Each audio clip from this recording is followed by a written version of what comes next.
Hey friends, welcome to Spiral Emanations. I'm Sky Gracely.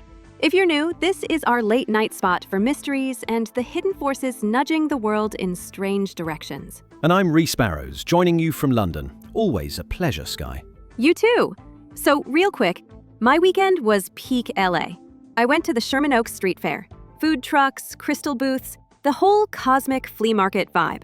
Of course, I had to get a palm reading at one of the booths, but I accidentally left my handwritten grocery list on the table. And the psychic just picks it up, no hesitation, and starts reading it like she's tuning into my soul's destiny. Please tell me she started, reading the future in your kale and almond milk. Literally, she's telling me, I see leafy green influences in your relationships. And then, your journey may be tough at first, but will end up sweet and chewy. I was trying so hard not to laugh. At this rate, my produce has a stronger love life than I do.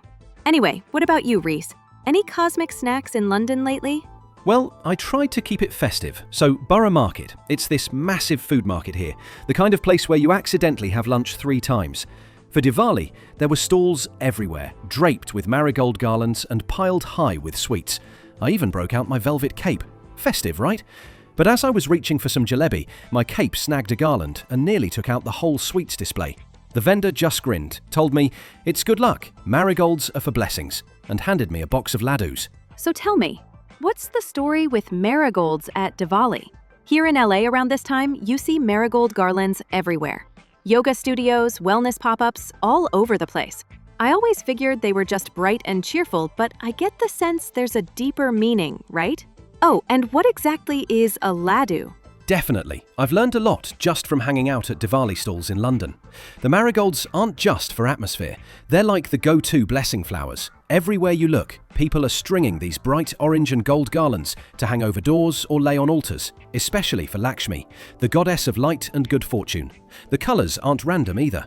They're supposed to bring in prosperity and good vibes, keep the bad stuff out, all the things you want at the start of a new year. So, if you've got a marigold garland at your door, or, draped around an air fryer at a wellness fair, you're definitely soaking up some big festival energy. But back to what I asked earlier, Rhys. I need the full Diwali experience. What's up with those sweets, like laddus? Exactly. Honestly, after that velvet cape almost wrecked the Diwali display at Borough Market, I'll take all the lucky marigolds I can get. And about those sweets, laddus are these round, fudgy treats, kind of like donut holes if they went to a Bollywood dance party. Tried to grab one and almost wiped out an entire table. Brian, our editor who somehow makes us sound halfway professional, couldn't even save that bit in the edit. Thanks for trying, Brian. Anyway, since we're already getting weird, I think it's time for tonight's news. If kale prophecies and cape mishaps left you wondering what reality show you stumbled into, don't go anywhere. The news tonight is about to dial things up to 11. So, Sky, after the weekends we've both had, you'd think things couldn't get weirder. And now all these stories are popping up about tick bites making people allergic to meat. What's actually going on there? It's not science fiction. This is an actual thing. There's a tick called the Lone Star tick, and if it bites you, you can develop an allergy to red meat. According to the CDC, there are now hundreds of thousands of people in the US with this, mostly in the South, but we're seeing cases turn up in places like Minnesota and Maine too. The condition's called alpha-gal syndrome, and it happens because the tick exposes you to a molecule, alpha-gal, that's found in most mammals, just not in humans or our closest primate relatives. Wow, that's intense. So if someone gets bitten and ends up with this allergy, what do they actually go through? Does it really mean no more burgers or steaks? Your immune system basically short circuits. You get hives, stomach pain, sometimes even worse. And the wild part is, the reaction might not show up until hours after you eat something like a cheeseburger. Most people just don't even put it together. What's wild is, even a lot of doctors don't catch it. I saw this CDC study. They found about 42% of physicians in tick-heavy areas hadn't even heard of the allergy. Yeah, it's wild. But this isn't just some internet rumor. The CDC is tracking it. And researchers at places like UNC and UVA are really looking into it. There's no cure yet, so if you get this, you might be off red meat for years. It's honestly kind of mind-blowing. It's not just new diseases that turn our ideas upside down. Even old ones can surprise us. New research shows leprosy was already in the Americas nearly 1,000 years before Columbus. Scientists sequenced DNA from hundreds of ancient remains and found a strain called Mycobacterium lepromatosis. And that's not all. The US still gets about 225 leprosy cases a year even now. And on this side of the Atlantic, red squirrels in Britain carry their own related strain of the bacteria. These bugs really do have a knack for getting around. Medicine just keeps rewriting the past. And now, it's working on the future, too. So get this. The next headline is about smart stickers for your face. So, get this. Over at the University of Texas at Austin, Dr. Nanshu Lu's team came up with these super thin wireless stickers. They're calling them Facey tattoos. You just stick one right on your forehead, and it actually reads your brainwaves and even picks up the tiniest movements in your face muscles. Seriously, it's like wearing a little science fiction patch. Instead of strapping on a headset or getting covered in wires, the prototype is just this ultra-thin sticker on your forehead, reading your brainwaves and facial muscles. It's designed for people with really high-pressure jobs, so they can keep track of stress and attention all day long. That actually made me think, because you hear so much these days about meditation apps promising to get you into your alpha brainwave state, like it's a spa day for your neurons. But are those brainwave states actually a thing? Or is that just another piece of wellness branding? Yeah, it's funny. Those brainwave states actually have a solid scientific basis. Your brain produces all kinds of electrical rhythms: alpha waves, beta, theta, delta, even gamma. They're basically different speeds of activity. Alpha shows up when you're relaxed but awake, beta when you're alert or a little stressed, theta when you're in that drifting, creative state, and delta when you're deep asleep. Neurologists have been using EEGs, think those little electrodes or stickers on your scalp, to watch these waves in real time for almost a century. So when wellness apps talk about tuning your brainwaves, they're actually riffing off real science. That's what these new EEG face stickers are measuring too, especially for people in high-stress jobs like surgeons, air traffic controllers, even pilots. And if you want to dig deeper, there's new research on this in a journal called Device. So, quick recap. We've got ticks making people allergic to meat, leprosy popping up both in ancient remains and modern news, and now face stickers that track your brainwaves, all just in the last few weeks. At this point, it seriously feels like the universe is dropping hints and hoping we notice. To be honest, I could use some help untangling how all this connects, especially when things get this strange. That's exactly why we wanted to bring in Dr. Usha Banerjee tonight. She's a retired WHO epidemiologist who's tracked unusual outbreaks all over the world. And what I love is she pays attention to the things most people overlook, like folk remedies, or even just how people talk about illness. Dr. Banerjee, thank you so much for being here tonight. I was reading about some of the places you've worked. Everything from big city hospitals to remote forests and tiny villages. And honestly, it sounds like you've seen just about everything. It does feel that way sometimes. I've spent time in busy city clinics and in quiet places where if you blink, you miss the town entirely. And you know, what always stands out isn't just what's in the test results. It's the way someone describes their symptoms or the old kitchen remedies they'll suggest, or the stories, rumors, and offhand jokes that keep getting passed around after dark. The pieces of culture that never make it into the textbook, but color the whole picture. I love that perspective. It really makes me curious. With all these stories popping up, ticks making people allergic to meat, leprosy showing up in unexpected places, people wearing brainwave stickers on their faces, do you see a pattern connecting them all? That pattern has been showing up more and more lately. It's something I've really started to notice. What kind of patterns are you noticing? And in your experience, do stories like these show up when something big is happening? I've noticed that when strange things start happening, people tend to reach for stories or legends to make sense of it all. Sometimes those old tales even end up framing how we see real-world events. For instance, there's this obscure legend about a lost civilization called the Lemurians. According to the story, they supposedly engineered microbes and ticks, not just to survive, but to act as tiny carriers, encoded with messages or even genetic information, designed to outlast them and surface in the future. I know it sounds far-fetched, but when you look at things like new allergies appearing, old diseases coming back, and now technology that connects our bodies and minds, you start to wonder if it's all really accidental or if we're stumbling into something that was set in motion long ago. That makes me think of ancient time capsules. Except instead of hidden vaults, these capsules are actually living things, like microbes or ticks, carrying coded messages in their DNA. It's kind of wild to imagine something like that just waiting to wake up generations later. Has there ever been a moment when those stories started to feel real for you? I'll be honest, I always thought those were just stories until something happened to me that changed everything. So, what actually happened? Oh, please, don't leave us hanging. This is the part I've been waiting for. All right. About 12 years ago, I was sent to Bolivia's lowland river country to investigate a strange fever spreading through some isolated villages. While I was there, I ended up with a tick bite. Occupational hazard, right? Exactly. I got sick. High fever, confusion. They said I kept muttering about shapes and patterns. When I finally came to, I found scraps of paper covered in strange sketches, shapes I had no memory of drawing. And when I recovered, I noticed a few faint, oddly geometric scars on my forearm. Wait, geometric scars? What did they look like? That's what I thought. They were faint and geometric, almost like little symbols. At first, I didn't give them much thought. But years later, in a cave in the Philippines, I saw a carving, nearly identical to one of those shapes. Then, while working in West Africa, I came across different marks with a similar geometric style. I started seeing these kinds of patterns in the most unexpected places, across cultures that shouldn't have any direct connection. After encountering them again and again, I couldn't shake the feeling. Maybe disease sometimes leaves more than scars.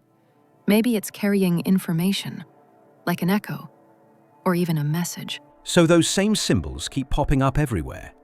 You know, it almost feels like they're leaving a trail for us to follow. Exactly. There are all kinds of legends about hidden places, ancient vaults, shrines inside mountains or caves, where these strange patterns cover the walls. Some say the Lemurians left behind living libraries of knowledge, not just scrolls, but relics sealed up with geometric codes, half-grown and half-crafted. What really gets me is how those same shapes, the ladder-like marks, show up in the oddest places. People find them etched into the surface of quartz crystals brought back from remote digs, or see them in carvings and sometimes even as scars. Some believe these aren't just random designs.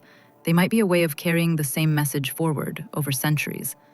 In a lot of stories, the Lemurians didn't just carve symbols. They actually coaxed minerals, coral, or even fungi to grow into objects that stored memories or messages, a kind of living technology. Some artifacts are even rumored to react to people. They might hum, heat up, or spark vivid dreams and déjà vu. I have to admit, even working from the scientific side, it's hard not to wonder about it sometimes. Maybe that's why so many people feel drawn to these ladder-marked crystals or ancient symbols, even if they don't know the whole story. It's like something ancient is reaching out, just beneath the surface. And now, those marks and legends keep popping up, sometimes in places you'd never expect. That's so wild, because Lemuria is such a big deal in the LA crystal scene.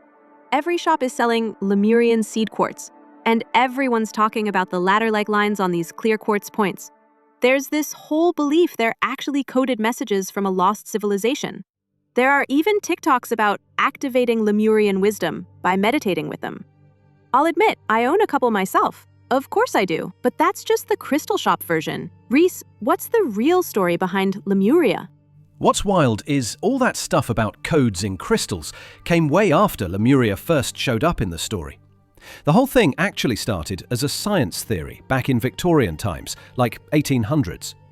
There were scientists trying to explain why lemurs are found in both Madagascar and India, but nowhere in between. So they imagined there must have been a lost continent that connected them and named it Lemuria, literally after the lemurs. And then, over time, the science theory fell away, but the legend just kept growing, with myth and mystery getting all tangled together. Wait, so lemurs and lost continents are actually connected? That's the most cosmic combo I've ever heard. And after that, it just snowballed. Theosophists, mystics, New Age writers, everyone started adding their own layers. Ancient civilizations, hidden codes, the works. So what started as a fossil theory spiraled out into myth and imagination. Honestly, hearing your story, Dr. Banerjee, it really feels like some messages aren't just locked away in old legends. They might be showing up in us too, just in different ways. That's incredible. It makes me wonder if little things I've always brushed off, like strange dreams or old scars, might actually be signals from some ancient story I'm a part of. and I just never realized it. It's wild. Honestly, hearing that, I have to ask, if these old codes really are waking up, what does that mean for the rest of us? That's a big one, Reese. To get a sense of what's next, we have to go back to the beginning. Because what we're seeing now with these new allergies and outbreaks is actually the final chapter of something Lemuria set in motion thousands of years ago. When disaster hit, Lemuria's greatest minds started Plan Continuum. Instead of just leaving monuments, they figured out how to encode their most vital knowledge. When you say they encoded their knowledge, what does that actually mean? How did that work exactly? They actually put it into biology, embedding the code in the DNA of microbes, like certain fungi and especially leprosy bacteria. Then, they used creatures like ticks to carry those microbes from place to place. The whole point was to pick messengers that could survive, adapt, and keep moving for centuries. So, just by existing, crossing species and traveling to new environments, ticks and their microbes kept the message alive and spreading. It sounds like those would have been the worst possible messengers. Why not use something, I don't know, less horrible? I totally get why you'd ask that. Ticks and leprosy bacteria sound like the worst messengers. But the Lemurians chose them exactly because they're stubborn survivors. Our instinct is to wipe them out, but if you want something to last longer than any civilization, you have to choose what endures, not what you like. So, they hid their code, the genetic message, inside these persistent species, where it could stay completely dormant for centuries. It would only activate if the world changed in a big way. Drastic environmental shifts, new foods, climate changes, or even some kind of outside signal. What kind of signal are we talking about? Well, and this is where it gets really interesting. Even modern technology might act as a trigger. Devices that stay in contact with your body, like those new E-tattoos or wearable health trackers, could, in theory, activate parts of the code that were always there, just dormant. It's probably not every device, but with so many people using them now all at once, we're starting to notice a real shift. Wait, are you saying that just by putting on one of these brainwave stickers, or even something like a fitness tracker, we could actually be waking up something ancient in our biology? That's exactly it. The Lemurians could never have imagined satellites or wireless networks, but it turns out the way their plan was set up only truly takes effect now that so many people are connected, biologically, and nowadays even electrically, across the world. Our wearables and constant tracking have become the kind of global signal that the ancient plan needed. Almost like an accidental worldwide ritual that synchronizes millions of bodies. And when that happens, we begin to see unusual allergies, sudden outbreaks, and strange immune reactions emerging all at once. We're starting to notice distinct patterns in where and how these things show up. And to me, that's one of the most fascinating and sometimes unsettling parts of this whole phenomenon. You mentioned noticing some really specific patterns. Can you give us a sense of what those look like? Are there places or groups where these outbreaks or allergies keep turning up? We're seeing meat allergies suddenly show up along old migration routes. And old diseases like leprosy are resurfacing in places no one anticipated. Clusters of rare immune reactions also seem to follow the same ancient trade and travel paths. When you lay out all the data, the patterns are remarkably consistent. And honestly, it's a little unsettling. That actually makes sense to me. Like, when something goes viral these days, it just races down all these invisible digital webs. Suddenly, everyone's doing the same TikTok dance or buying the same crystal water bottle. But instead of a meme, it's something way older and messier. So, Reese, was it really that way for plagues too? Did the Black Death just ride the Silk Road like a medieval food truck of doom? Exactly. The Black Death wasn't just random. It actually hitched a ride along the Silk Road. Merchants would leave China with goods and spices, but hidden in their wagons and grain sacks were fleas carrying plague bacteria. The route was packed with traders, camels, and yes, rats. So by the time those caravans reached ports like Venice, the infection could jump to ships and spread across Europe, eventually reaching places like London. People back then didn't know about germs, so to them it must have felt like some invisible curse was riding the trade winds, traveling the world right alongside silk and stories. So every spool of silk or sack of pepper might have had some little bonus passengers. Or a whole crew, honestly. When you think about it, all those ancient trade routes weren't just moving goods. They kicked off patterns that still influence how we live now. Makes you wonder, Sky, how much of that we can really change, and how much is just built into who we are. Do you think there's still ways for us to really change how these things affect us, like with new outbreaks or immunity? Or are some things just stuck with us, no matter what we do? There was even infighting in Lemuria. Some, called the heliotherists, tried to alter the plan for their own families, hoping their bloodlines would benefit.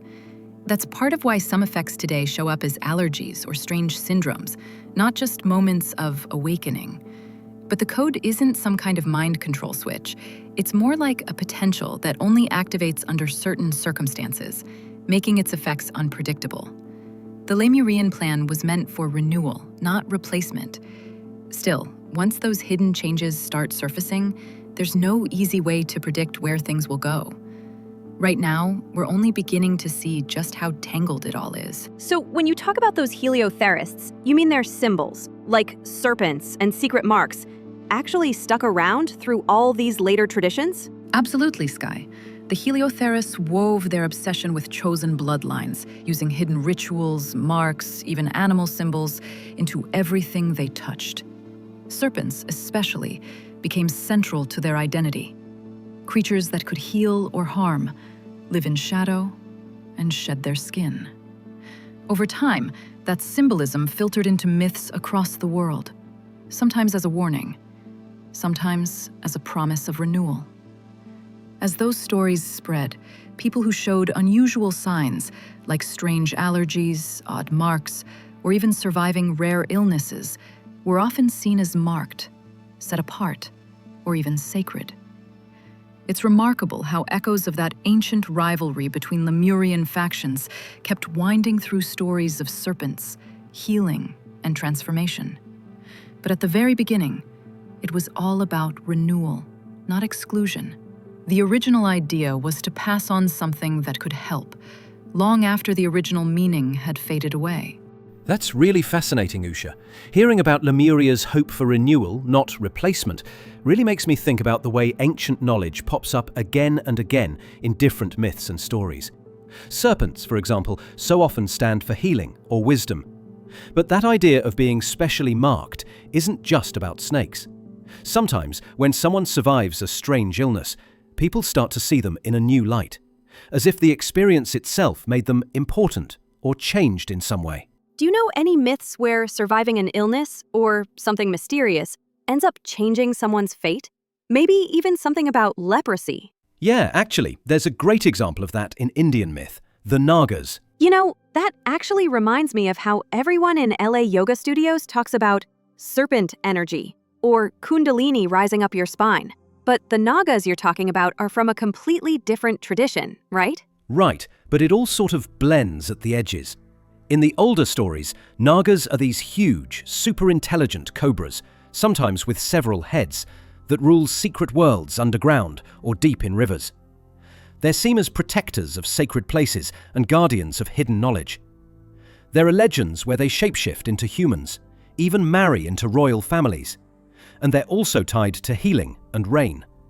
You still see their images carved on temple steps, like the Nagas are always there, guarding thresholds between worlds. And it gets personal too. Some stories say that surviving a strange illness is like crossing a threshold inside yourself, creating a deeper connection to the Nagas. So instead of being the usual villain, they're more about protection and guardianship. Actually, that idea shows up in other places, like in the Bible. There's the story of Moses and the bronze serpent, where a snake becomes a symbol of healing. I never actually learned the story about the bronze serpent in Sunday school. What happened there? So, the Israelites were wandering in the desert, and suddenly there's this wave of poisonous snakes biting people. Total panic.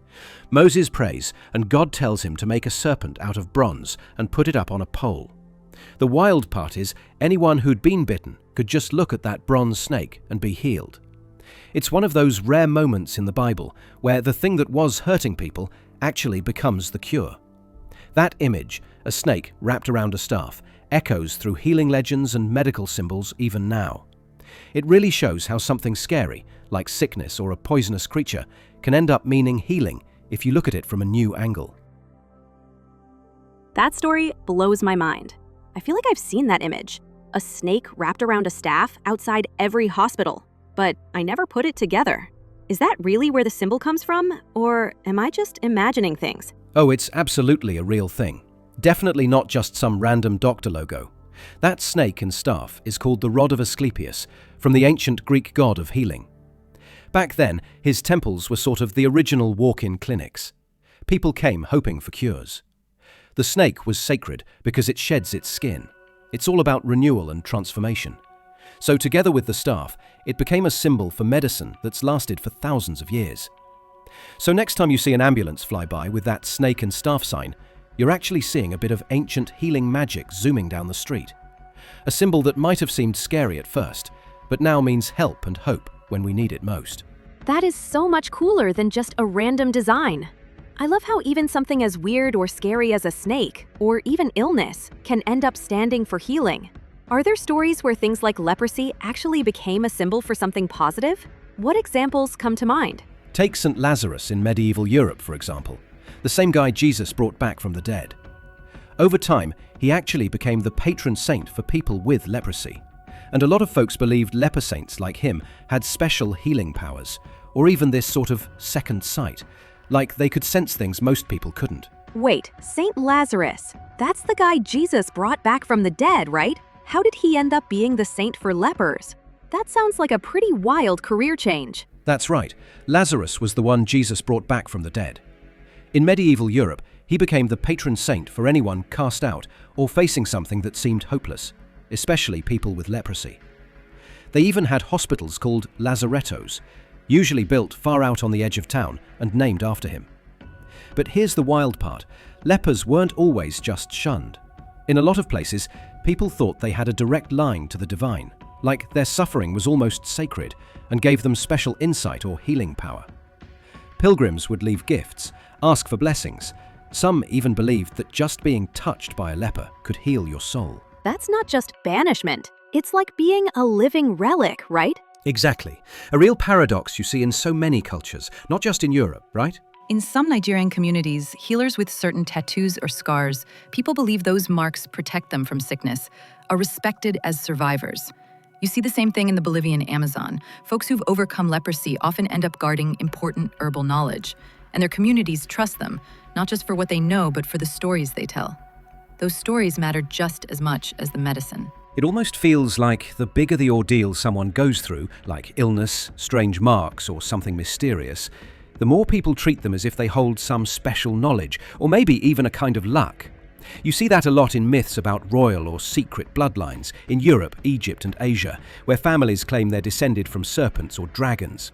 It's a way to tie themselves back to ancient wisdom or hidden power. That's such a wild flex, claiming a family line from some ancient serpent or dragon. Is that like those old legends about mermaids living in castles? Like the Starbucks mermaid. I've seen memes saying she's based on some medieval mermaid or siren from European folklore, or something like that. Exactly, yeah. The Starbucks siren is actually inspired by legends of Melusine, a figure from French folklore who's half woman, half serpent, or sometimes shown with two mermaid tails, just like the logo. The tale goes she married into the Lusignan family in France, and on certain days she'd transform from the waist down. Her husband was told never to spy on her while she bathed, but curiosity got to him. When he broke his promise, he saw her in her other form, sometimes as a serpent, sometimes even as a dragon, and she vanished, leaving behind a line of lords and queens who claimed her magical blood. You can still spot carvings and family crests all over France, showing Melusine with those twin tails. People really believed that magic was passed down in their noble families. That is next-level family drama. Princess by day, secret dragon by Saturday. Every region seems to have its own version of magic bloodlines. So when Chinese emperors said they were descended from dragons, did they actually mean it literally? Or was it more of a symbol? Or was that just some top-tier emperor PR? As wild as it sounds, they really did mean it. Chinese emperors called themselves Sons of the Dragon, treating the dragon not just as a royal mascot, but as their actual ancestor. Their power was supposed to come straight from the cosmos. Golden dragons were everywhere, but only the emperor could use the special five-clawed kind. You'd see them coiled across thrones, robes, and even palace rooftops. The idea was that the emperor actually carried the dragon's ancient spirit and wisdom, which gave him a kind of cosmic license to rule that no one else could match. So it's not just a Game of Thrones thing. Chinese emperors were actually claiming they were descended from dragons. Basically, you should listen to me. My whole family tree goes back to dragons. Exactly. With myths like that, it's not always about who your ancestors were. Sometimes the best stories are about people going through something wild and coming out the other side with some new instinct or hidden ability. That totally gives me X-Men vibes. Like, survive something wild and suddenly you have laser vision or a sixth sense. If only it worked that way for doing my taxes. Sort of, but like, instead of flying or turning invisible, it's more grounded. People might suddenly develop a craving for foods they never liked before, might find they can't stand something they used to love, or might start cherishing some old family symbol or keepsake.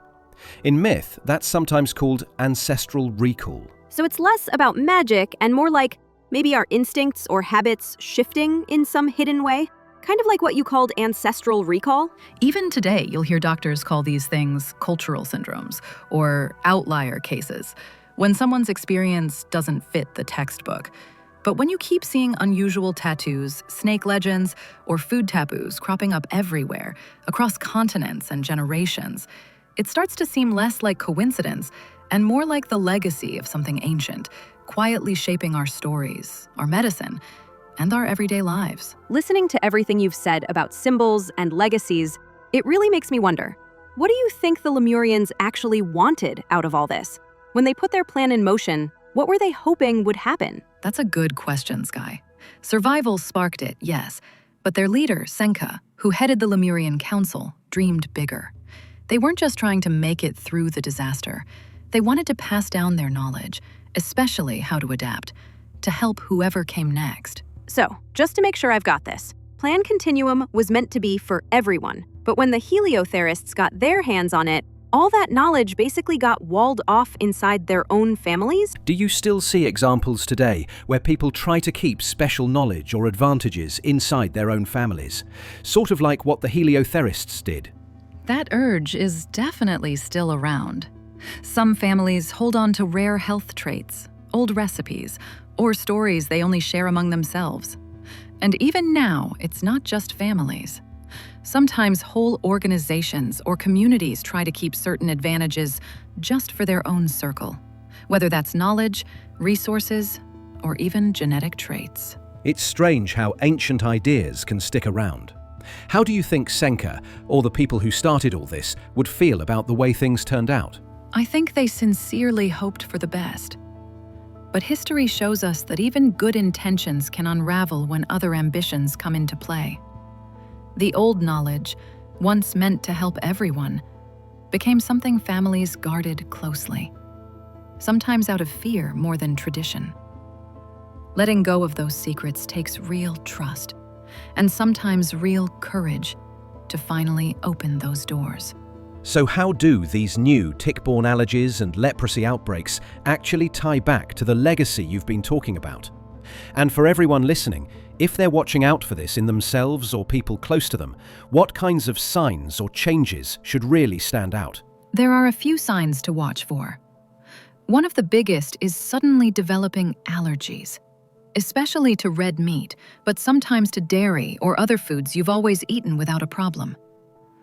Maybe a favorite meal starts making you sick, out of nowhere. Just as important, pay attention if friends or family begin having similar reactions, especially if you've all recently spent time outdoors together. Sometimes it's the pattern, the same story playing out in a group that gives the first clue something unusual is going on. It's funny.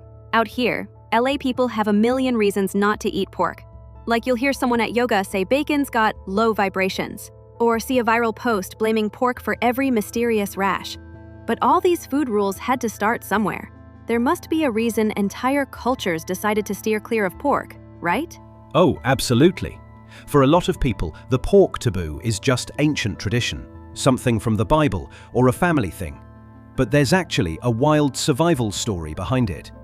Way back, especially in the ancient Near East, people didn't have refrigeration, or honestly, reliable ways to cook meat all the way through. And pigs, as tasty as they are, can carry parasites that cause things like trichinosis. Eating undercooked pork could make you really sick. High fever, muscle pain, sometimes even death. No one knew about germs or parasites, so it just seemed like a curse that struck out of nowhere. So even if they had no idea about parasites, people could see that eating pork kept making folks sick. So pretty soon, don't eat pork turns into a family rule, or even a legend. Exactly. People didn't know about germs, but they saw patterns. Some foods led to trouble, so they built rules and stories around what seemed to work. Things like avoiding pork turned sacred, a way to protect everyone, dressed up as legends about purity or fate. And those rules stuck around, even after the real danger faded. Makes you think, maybe those old stories were early warning systems in disguise. With all these strange new allergies and reactions today, maybe it's just as important to stay alert and actually talk with each other when something feels off. If you notice new allergies or odd symptoms showing up, what's the best thing to do? Is it worth just jotting it down somewhere, or should you loop someone in right away? Absolutely. If you notice any changes, jot them down. And don't be shy about talking it over with a friend or your doctor. It's always better than trying to figure it out alone. All this talk about tracking symptoms and sharing stories is hopeful, but at the same time, it sometimes feels like big companies or powerful groups end up steering what happens on a bigger scale. Do regular people really have a way to make a difference with changes like these? One of the most powerful things we can do is to notice the changes. Keep a gentle record of our symptoms, share our experiences, and truly listen to those around us. Every story told helps reveal patterns that might otherwise slip through unnoticed. Sky, Reese, it's been a joy weaving these mysteries with you tonight. And for everyone listening, take care of yourselves and stay curious. Thanks so much, Dr. Banerjee. This has been a fascinating conversation, and I know our listeners will be thinking about it for a long time. If you enjoyed this episode, we'd love it if you could subscribe or leave us a review wherever you listen. It really helps others discover the show. We hope you'll join us next time for more strange and wonderful stories. Until then, have